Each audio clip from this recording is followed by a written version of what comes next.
Welcome to Gems of Knowledge with your host, David Bellman and Justin Kroll. Each week, our experts will answer all of your jewelry questions with Rachel Putney, our social media maven, who will relay your questions to our experts. And now, here's your host, David Bellman. Hi, I'm David Bellman, and welcome to another episode of Gems of Knowledge. Today, we're going to talk about all the different setting styles that are available out there. And I'm going to do that with my two co-hosts, as always, the lovely Rachel. How you doing? Good, how are you? I'm well, thanks. And, of course, the lovely Justin.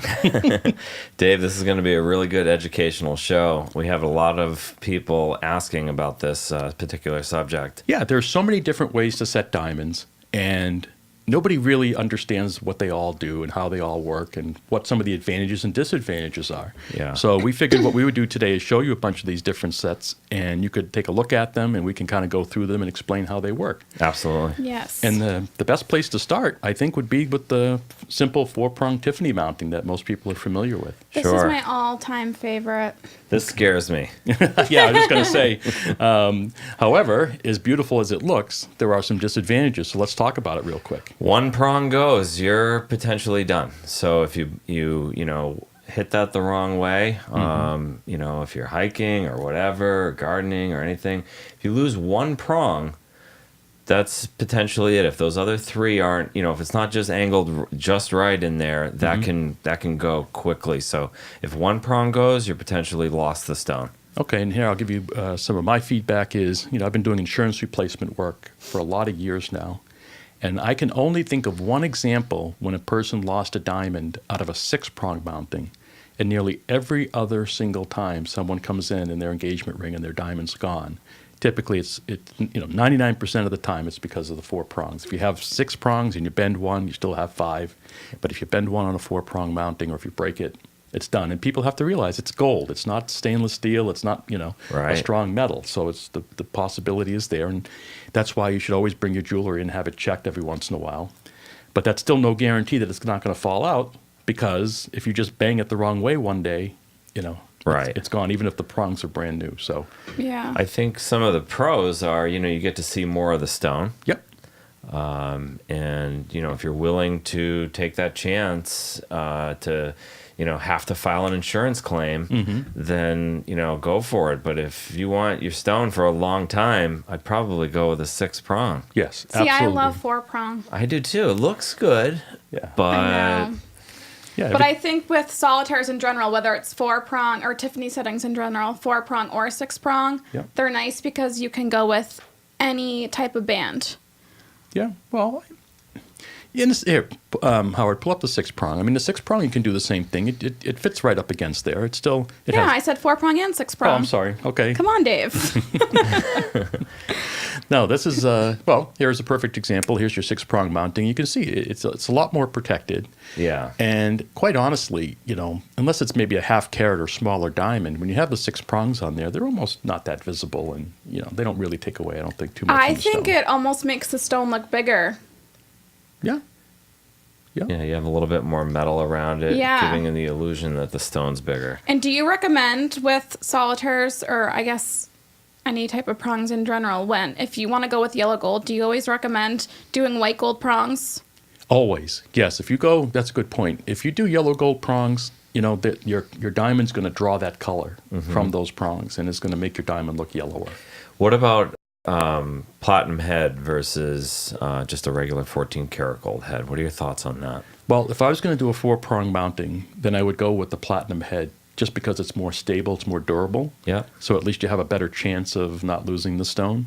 And when it comes to a six-prong head, either one is fine, honestly. Okay. They're both, again, the platinum head won't wear as quickly as the gold one will. But it'll it's still, scratch. It'll It'll still get scratch and wear, yep. And it's still no guarantee that, nothing's going to happen. Right. It's not forever.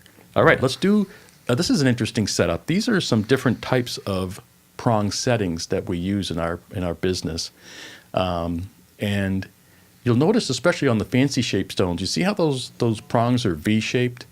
That's one style of setting those diamonds. The other way that people do it is just a regular prong, like you saw in the six prong mountings. So those V-shaped prongs are nice because what they do is they protect the tips of the diamonds, right? Right. You don't know how many princess cuts or marquee shapes that I've purchased over the years. When I go ahead and take it out of the mounting, it's chipped or broken. It's really not fun finding that out. Right. And the V-shaped prongs, are nice protection for that tip, or a pear shape when it comes down to a point, to protect that. So if you're looking at a fancy shaped stone and it comes down to a point like that, ask for a V prong on the end, and it'll help protect you over time. Yeah. All right, let's go to the next set. These are the multi-prong prongs. And, back in the day, a lot of the antique rings that we see, have the double prongs. Right. Yeah. Right. It's a nice look. I like it. Yeah, it gives it a symmetrical look for sure. Yep. And so, if someone was going to go with a 4-prong head, but they did the double up like they do on that, then you were getting a better, a little bit more protection, a little bit more width on those prongs if you're going to do that. For sure. Yep. And let's go on to bezel setting. I really love bezel set diamonds. Yeah. Yeah. Bezel very nice. set, fancy shapes are pretty difficult to. You don't see those too often. Is it harder to set? It is harder to set and more likely to chip. Because we don't have an example of it, but when you go to set a bezel cut, as you're looking at this stone here, for example, the setter puts the diamond into the mounting, but that gold on the edges isn't there yet. They have to fold that over, and the way they do it is with a little, almost like a tiny jackhammer, and they bang that metal all the way down and fold it over on top of the diamond. Well, if you do that with a fancy shaped stone, especially like we were talking about, it comes to a tip, Right. then it's, you're just taking a lot of risk at potentially chipping or breaking the stone. So, Yeah. And there's highly two recommend. different types of bezel settings too. They can have it raised up, Yeah. or they can have it set right into the ring itself. That's right. No, there's a lot of advantages to it. Yeah. And like you say, it's been popular. I mean, this is probably the most secure out of all of them, correct? Oh, sure. Yeah, when you're surrounded with gold all the way around the stone, I've never seen one fall out in a situation like that. Yeah. Right. Is it the most likely to chip, though, when you're setting it? Yeah, I mean, it's the riskiest of all the setting jobs because you are banging basically all the way around the diamond to fold the gold over on top of it. So even a round stone could chip as well. But Once it's in, you're protected the most. yep, Okay. yeah, and the odds of something happening to it while it's being set are pretty slim, unless it's I can digress as much, but if it's a really old diamond with a really thin girdle, Right. like a old European or something like that, then I wouldn't do it. Right. Okay. This one's interesting. You may not see this very often, Ooh. but this is the old tension, not old, but it's called tension set.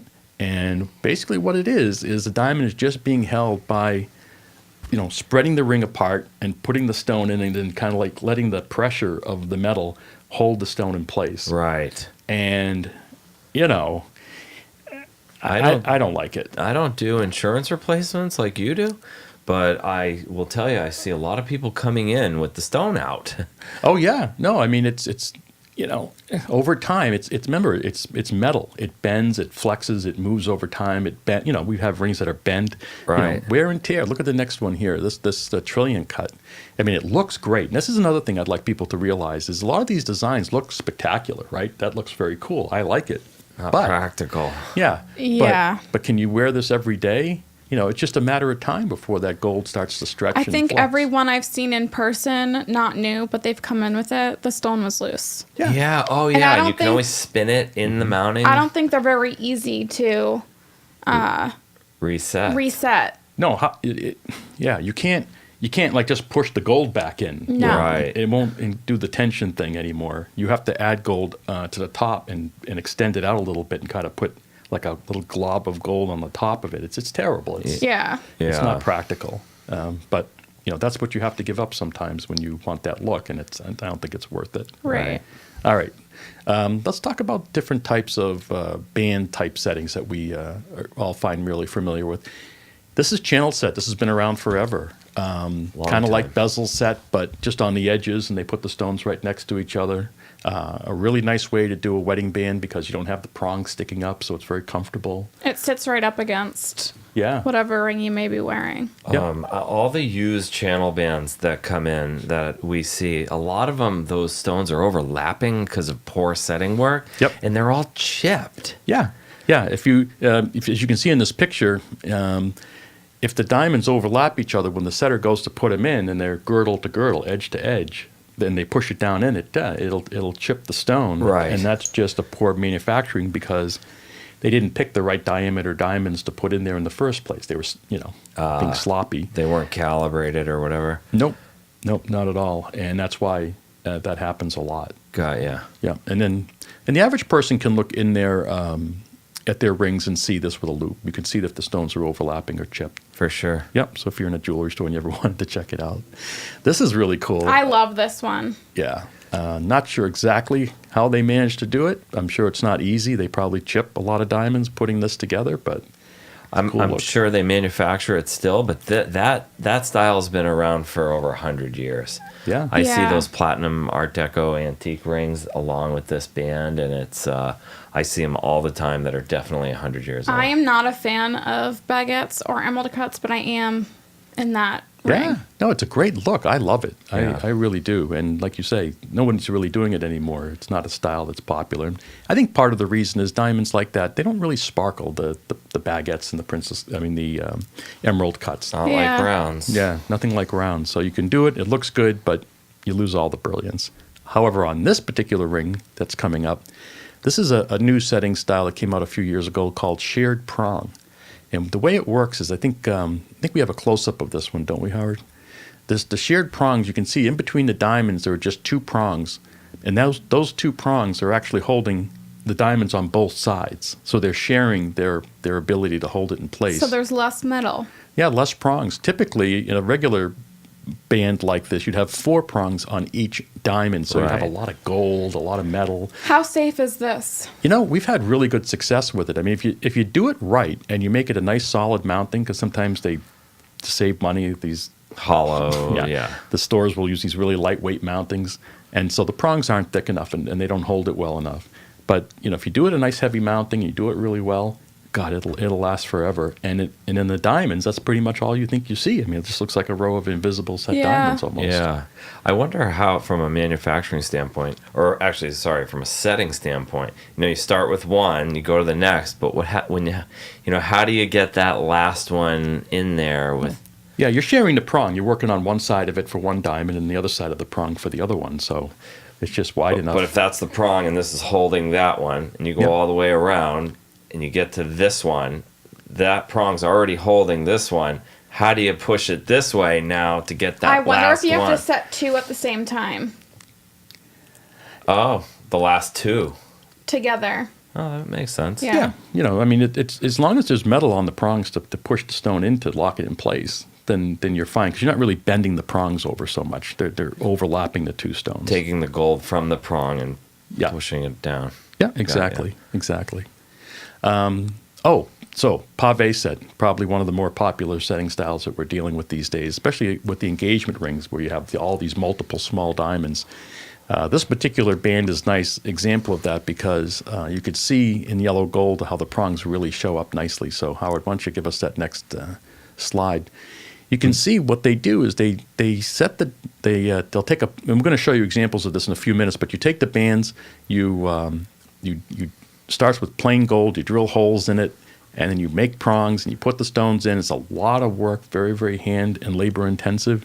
But when it's all said and done, the look is spectacular. It looks so good. Yeah. But I feel like you can never avoid having at least one of those stones fall out. Yep.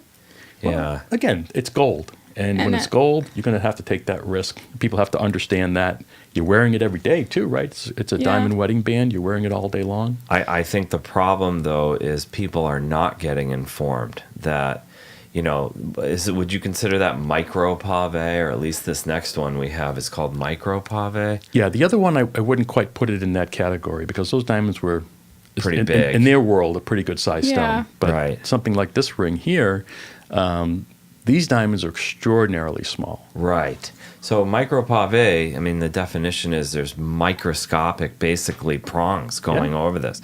There's nothing holding in these stones. And I think really, it's microscopic metal that's holding these stones in. Yep. For me, I think the problem is people aren't getting the education that there's really not much coming in. And so when a stone comes out, they're I don't want to say flipping out, but They're upset. They're upset. They're angry because nobody explained to them, look, this is the look, it's the style today, and it's beautiful, but this is what's going to happen. this is what could possibly happen, and they're not getting informed of that. Yeah, it wouldn't be a bad idea if more jewelers did that, you know, because the majority of engagement rings today are set micro Pave. Yeah. Right. And, the odds of something happen are still pretty slim, but it is nice to at least let people know up front that there's a danger that's involved with that. And we have people that ask about it. We do mention it to them ourselves too, but we really don't go out of our way to mention it so much, but maybe Right. it isn't a bad idea to do that. Yeah. Probably not a good sales technique. Hey, just want you to know that these diamonds are going to fall out, but Right. I think people appreciate, though, honesty. that, yeah, Yep. Oh, yeah. that you're being upfront with them. Yeah. Yep, absolutely. No question about it. All right, here comes our favorite. This is the one that all of us hate in this industry, the invisible princess cut nightmare ring. When it first came out, everybody was like, "Whoa, hey, this is beautiful. No prongs. No prongs. Looks like it's channel set. It looks really cool." Until you lose one stone, and then it's all over. Yeah. And this is what people have to realize: is this type of setting is done by holding the diamond in from the bottom, and it can only be set when the ring's being made. It cannot be reset back in after the fact. So, And do you want to explain how it's being held in from the bottom, what they actually do to the diamonds? I'll let you do it. Go ahead. So at the bottom of the diamond, they actually notch the stone. So they're taking, if this is the bottom of the stone, they're cutting on both sides or all four sides a chunk out of the stone, and then the prong is grabbing the stone like that at the bottom. Got it. It devalues the stones at the same time. Yeah, you can't reuse them again. Can't reuse them again, right? And from a wholesale standpoint, anytime I have to liquidate those stones, I get a fraction of what I would get for the same princess cut that's not etched. Yeah. Yeah, no, that makes a lot of sense. And that's unfortunate because, it's a nice look. But again, and this is very important, people watching, if you see rings like this in the stores, if anything ever happens, if you ever lose one stone out of the ring, You're done. You're all done. The ring's gone. And we've tried everything to try to set these stones back in, and there's just no way to get back underneath there and grab onto that diamond once they're all Unless in you there. literally start from scratch. Right. Yes. But doesn't Simon G., one of the designers that we carry here, Yep. theirs looks invisible, and you think they're invisible, but there are actually prongs. Yeah, he was smart. He came up with a concept and patented it, by the way. I didn't know that. He has kind of like a micro prong, but it's kind of square and it's notched, and he uses regular princess cuts. He doesn't have to specially cut them to fit in there. Right. And when you look at it, there's just so little gold holding it in. You don't even see it. You It can't looks- even tell. I just was looking at one the other day, and I had to loop it to It is actually see amazing. the little prongs. What a smart idea. Yeah. No, he changed the whole industry as Yeah. far as that goes, and he was smart to patent the concept too, because now he's the only one that can do it. Yeah. And it works. We've been selling those rings for years, and we've never lost a stone yet, knock on wood. I So, think it's great. yeah. All right. Well, here's what I think we're going to do. We're just about at the end of this episode, and it went much longer than I thought, but we covered a lot of material. I told you, Howard. And yeah, go ahead. What? Yeah. He told me, he says, "Oh, you got so much stuff here. We're going to go." You're right. It is going to be 2 episodes. So we're going to end this episode here. And then when we pick it up, the next episode, we'll talk about how the work's actually done from a plain gold ring to the stones actually being set into it. Awesome. Can't wait for that. Looking forward to it. All right. See you at the next show next All week. right. Thanks, Thank Dave. you. You bet.